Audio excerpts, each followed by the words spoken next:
بسم اللہ الرحمن الرحیم۔ السلام علیکم۔ ایک قاتل کی 40 سال بعد مری ہوئی محبوبہ کو جادو سے حاصل کرنے کی کوشش۔ لیکن کہانی میں آگے بڑھنے سے پہلے آپ تمام دوستوں سے التماس ہے کہ ہمارے چینل ذرا سیاحت کو سبسکرائب کر دیجیے اور ساتھ گھنٹے کے بٹن کو دبا دیجیے تاکہ ہماری آنے والی نیو کہانی کا نوٹیفیکیشن آپ کو مل سکے۔ شکریہ۔ رات کی تاریخی اور وحشتناک خاموشی اور سناٹا قبرستان کی ہیبت میں اضافے کا باعث بن رہا تھا، مگر ان سب چیزوں سے بے نیاز وہ اکیلا قبرستان میں کھڑا ایک جادوئی عمل کر رہا تھا جس کے ذریعے اس کی محبوبہ کی روح زندہ ہو جائے گی اور 7 نوجوان لڑکیوں کا خون پینے کے بعد اپنے اصلی روپ میں آ کر انسانی شکل اختیار کر لے گی۔ اپنا عمل مکمل کرنے کے بعد وہ گیسٹ ہاؤس کی طرف چل دیا۔ آدھی رات ہو چکی تھی۔ اس نے اپنی ٹیبل سے جادو کرنے کے طریقے والی کتاب اٹھائی اور اگلے دن کا عمل یاد کرنے لگا، اور پھر نہ جانے کب سو گیا۔ صبح جب اٹھا تو دن کافی نکل چکا تھا۔ اس نے غسل کیا اور پھر گیسٹ ہاؤس کے مقابل ہوٹل میں ناشتے کے لیے چلا گیا۔ وہ 2 ماہ سے اس ہوٹل میں مسلسل ناشتہ کرنے اور کھانے کے لیے آتا تھا، باقی تمام وقت گیسٹ ہاؤس میں گزارتا تھا۔ کوئی بھی شخص اس کے نام وغیرہ سے واقف نہیں تھا۔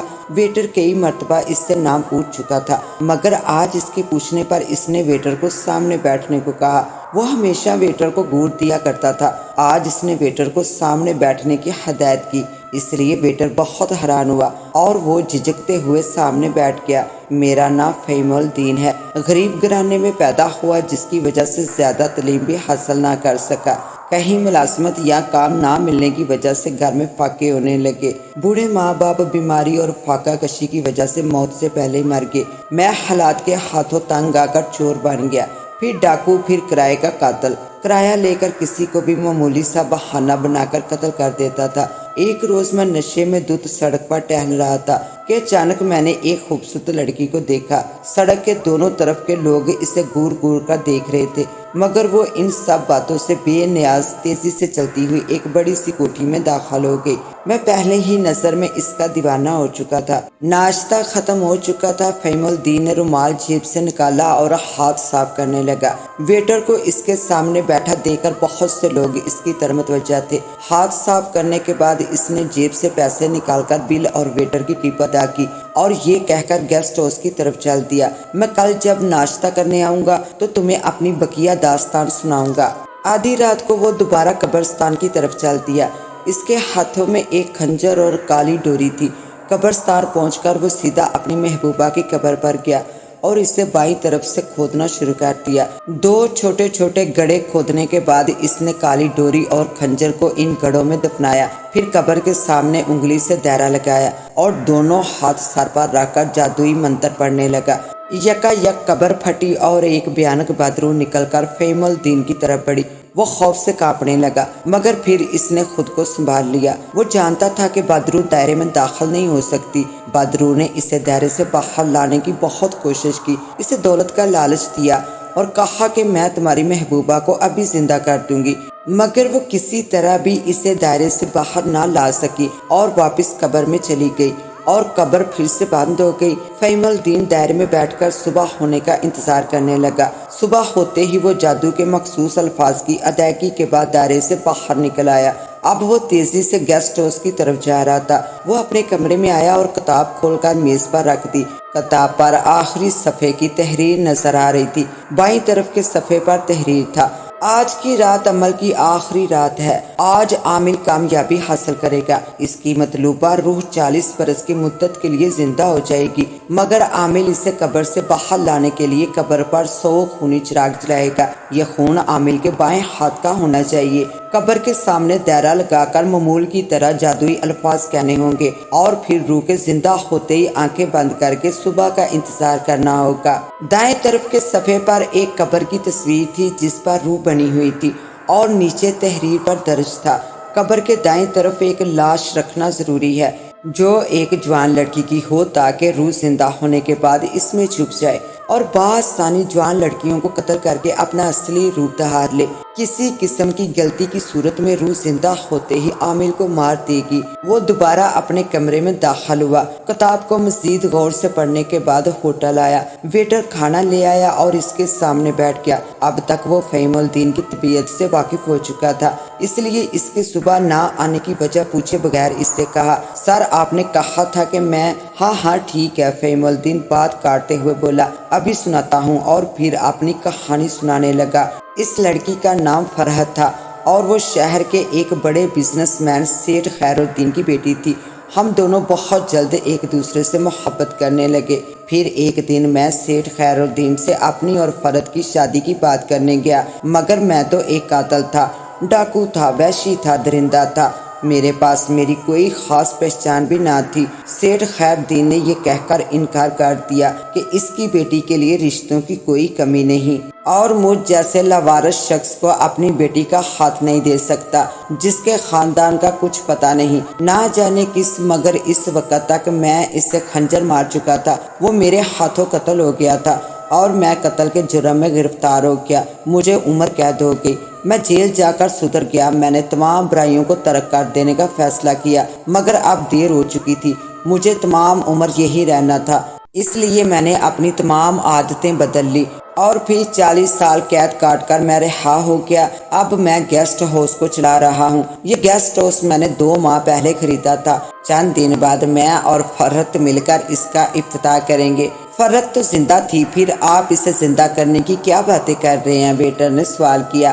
فہیم الدین کی آنکھوں میں آنسو بھر آئے، اس نے بھرائی ہوئی آواز میں کہا، جب میں نے سیٹھ خیر الدین کو قتل کیا تو میں جیل چلا گیا، پھر چند دنوں بعد مجھے اطلاع ملی کہ کسی شیطان صفت شخص نے اسے اغوا کر لیا اور اس کے جسم سے اپنی ہوس کی آگ بجھا کر اسے قتل کر دیا، یا پھر فرحت نے اپنی عزت کی بربادی پر خودکشی کر لی۔ اس کی لاش اسی سڑک کے کنارے سے ملی تھی جس سڑک کے کنارے میں نے اسے پہلی بار دیکھا تھا۔ یہ کہہ کر فہیم الدین اٹھا اور حسب معمول کھانے کا بل اور ویٹر کو ٹپ دے کر باہر چلا گیا۔ اس کا رخ قبرستان کی طرف تھا۔ وہ قبرستان میں فرحت کی قبر پر گیا اور پچھلی رات دفنایا ہوا خنجر نکال کر ایک سنسان سڑک کی طرف چل دیا۔ سڑک پر پہنچ کر وہ کچھ دور تک ہی گیا تھا کہ سامنے سے چند لڑکیاں آتی دکھائی دی اور اس نے خنجر قمیص کے نیچے چھپا دیا اور ان میں سے ایک خوبصورت لڑکی کو غور سے دیکھنے لگا۔ لڑکیاں بھی شوق تھی، ایک بولی، لگتا ہے یہ بڈھا تم پر عاشق ہو گیا ہے، چلو تو ذرا دیکھیں کیا چکر ہے۔ وہ لڑکی شوخی کے ساتھ آگے بڑھی اور فہیم الدین کے سامنے آ کر باہیں پھیلا دی۔ فہیم الدین نے اسے نرمی سے اپنی باہوں میں لے لیا اور اس کے ساتھ ہی اس کے پیٹ پر خنجر گھونپ دیا۔ وہ زمین پر گر کر تڑپنے لگی۔ تمام لڑکیاں اچانک یہ دہشت زدہ منظر دیکھ کر چیختی ہوئی بھاگ کھڑی ہوئی۔ فہیم الدین نے بڑے آرام سے اس کی لاش اٹھائی اور گیسٹ ہاؤس آ گیا۔ آدھی رات کے بعد وہ ایک سو چراغ اور خنجر سمیت اس لڑکی کو فرحت کی قبر پر لے گیا۔ لاش کو دائیں طرف سیدھا لٹا دیا اور اپنا بازو چیر کر خون کی دھاریں مٹی کے چھوٹے چھوٹے چراغوں میں بھرنے لگا۔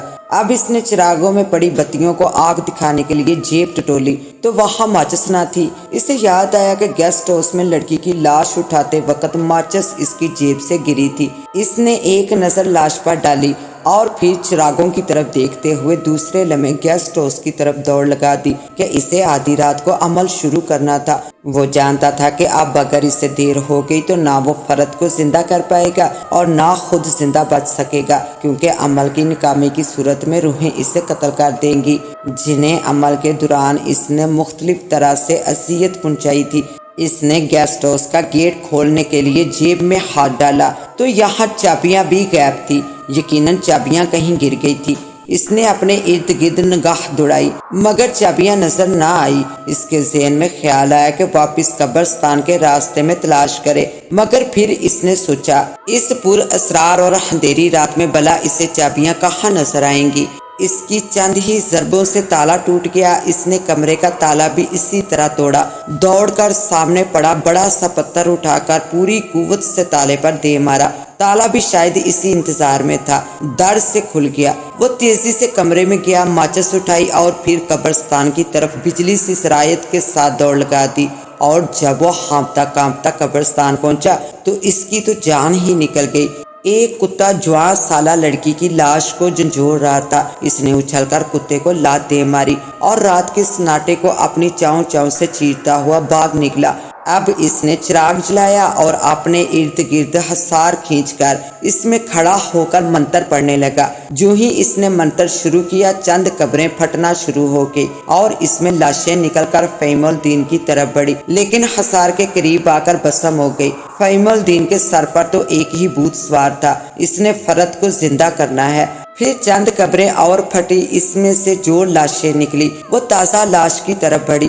اس کے ساتھ ہی ایک روح ہیولے کی صورت میں قبر سے نکلنے لگی۔ فہیم الدین اسے دیکھتے ہی پہچان گیا، وہ فرد کی تھی۔ فہیم الدین نے منتر پڑھنا بند کیا اور آنکھیں بند کر کے دائرے میں بیٹھ گیا۔ پھر یکدم سائرن کی آواز نے سناٹے کو توڑ دیا اور مائک پر ایک آواز سنائی دی، فہیم الدین، تمہیں قتل کے جرم میں گرفتار کیا جاتا ہے۔ قبرستان کو چاروں طرف سے گھیر لیا گیا ہے، اس لیے تم خود کو بغیر مزاحمت کے پولیس کے حوالے کر دو۔ فہیم الدین نے پیچھے مڑ کر دیکھا، دو پولیس کے سپاہی ہاتھوں میں پستول تھامے اس کی طرف بڑھ رہے تھے۔ قبرستان کے چاروں طرف پولیس موجود تھی۔ فہیم الدین بغیر سوچے سمجھے اٹھ کر ایک طرف بھاگ کھڑا ہوا۔ اچانک اس کے پیر زمین سے چپک کر رہ گئے اور وہ منہ کے بل گرا۔